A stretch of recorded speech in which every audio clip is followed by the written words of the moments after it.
Driscoll, and I believe Councilor Allen's on. I haven't seen any other. Oh, Councilor Paniagua's on too. Hello, Rita. And I have the Commissioner of Parks and Recreation. Can you hear me, Commissioner? I can hear you. Okay. And we have 3 items here. And why don't you, I'm turning it over to you. Why don't you go through them there, Commissioner? Absolutely. So I can speak to 2 of these. So good afternoon, councilors. So the first one is to accept a donation from the Syracuse Parks Conservancy. They have definitely been stepping up their efforts, and I'm very grateful for that. We know a number of ways they've been helping out the city. Right now, they recognize that we have had a shortage of dog waste bags in our dog waste bag receptacles, so they would like to donate $1,000 so that we can purchase dog waste bags. Outstanding. Any questions about the dog waste bags from my fellow councilors? No. Yeah, I was just always curious. Oh, sorry, was someone else going to go? Well, I was just going to say, I'm always really curious at these dog waste stations. Like, I'm someone, you know, I've always had dogs, multiple dogs, and I was always curious. Like, I don't leave the house without a bag, and I just wonder how much do the city ones actually get utilized? I mean, you're saying that there's obviously a need for more bags, so I'm assuming people do, but do we find that these stations get heavily utilized when we supply bags for the public? Yes, and there's all types of dog owners out there. So, you know, some people may take one, and some people may take a month's supply at one time.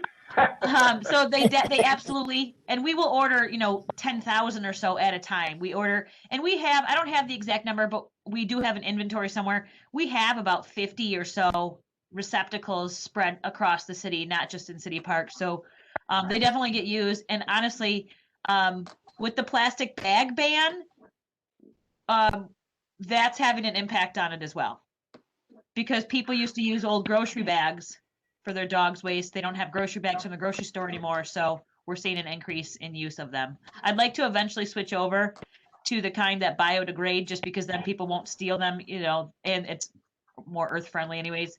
I don't know that we're there yet because they're not the cheapest, but hopefully they will be at some point. How often do you replenish those?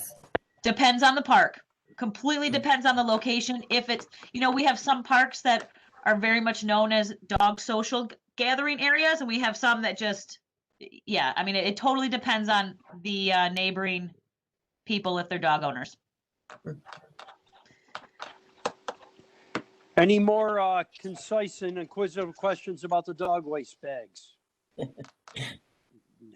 Hearing none, I'll ask my fellow councilors on the Parks and Recreation Committee, can we move this forward? Councilor Driscoll. Yes, I'm all for picking up poop. Councilor Allen. Paniagua, what do you say? Absolutely. How say you? Okay, we're going. We got one out of the way. Let's go, Commissioner. All right. I like to give you guys the easy items every once in a while, you know. All right. The next one is really just to amend the language. This was my error when I wrote the original ordinance for the revenue sharing with Galaxy. I wrote that they would be giving us a portion of, or we would be giving them a portion of our revenues related to attendance and ice rental time. That was just an error. We are not giving them any ice rental time. It's actually skate rental. So this is just correcting that language on the ordinance. Okay. Any questions from my fellow councilors? Hearing none, I'll ask to move this item. Councilor Driscoll, you okay with this? No Councilor time. Allen, Councilor Paniagua? Okay, Yep. we're okay. And now we move to Mary Robinson, who's going to talk about kayaks, correct? Yes, looking forward to the snow melt and summer season so that we can hopefully get some grant money for a kayak canoe launch in the Inner Harbor. TNT has money, $8,000 to go towards this canoe launch. I think they put it out to bid and the prices came in high. above the $8,000. So we're asking for this grant money from the Natural Resource Damage Assessment and Restoration Program in the amount of $55,000. And it would go towards this launch ramp, which would be just south of Bear Street, adjacent to the creek walk, so the west side of the creek. It would join the creek walk and the Empire State Trail. Sorry, I have a barking dog in the background. Stop it. Make sure to take some bags when you take them for a walk. Maybe the Parks Department has them. I have my own little doggy bag holder. I'm one of the good people.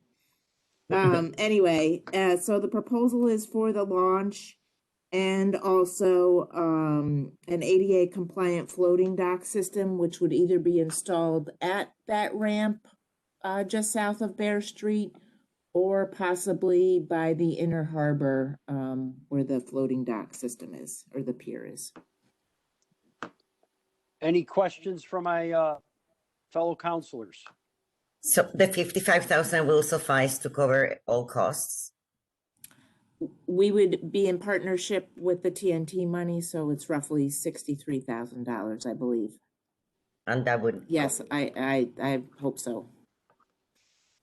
Mary, that property is Canal Corporation property now, where the launch would be. We better check on that, I think. Yes, I believe. Which I think is administered by the Office of General Services now. So I think we better just coordinate with them about this proposal. I mean, not the proposal per se, but, you know, making sure we have an area to do it and they're okay with it. Yep, I'm pretty sure we have been in touch with them regarding the Bear Street location, south Okay. of Bear Street. So that would be the only location south of Bear Street? Well, I think they're debating about the floating dock either being there or along the inner harbor next to the pier, which is that canal. I don't know if that's Canal Corp. Okay. Okay. We'll have to look into that. Yeah, we'll have to find out whose property that is. Mary, can I, while you're on that, I love that widening of that bridge. That was a great move right there on Hiawatha Boulevard. It really lends a lot to that Creek Walk area. So ever onward in the second council district, that's what we say in the Inner Harbor. So do I have any other questions to Mary at all from my fellow councilors? How about, should we move this or what? Councilor Driscoll. Okay, Councilor Allen. Yes. Councilor Paniagua. Yes. And before we close, I like to really express my admiration and appreciation for the City Parks Department and their staff that came to the TNT meeting last night in the West End. It really says a lot about a department that puts themselves out there. Some departments I know some departments are absent at those meetings, but the Parks Department is always there. And I appreciate your efforts there, Commissioner LaFave. So Thank you. as we go, we're fading off in the sunset here. Thank you very much, everybody, and I'll close this meeting. See, Counselor Hogan's been outside walking his dog. He got all that oxygen. You know what? The city auditor, is there anything else you want to say? You can always come over. Bye.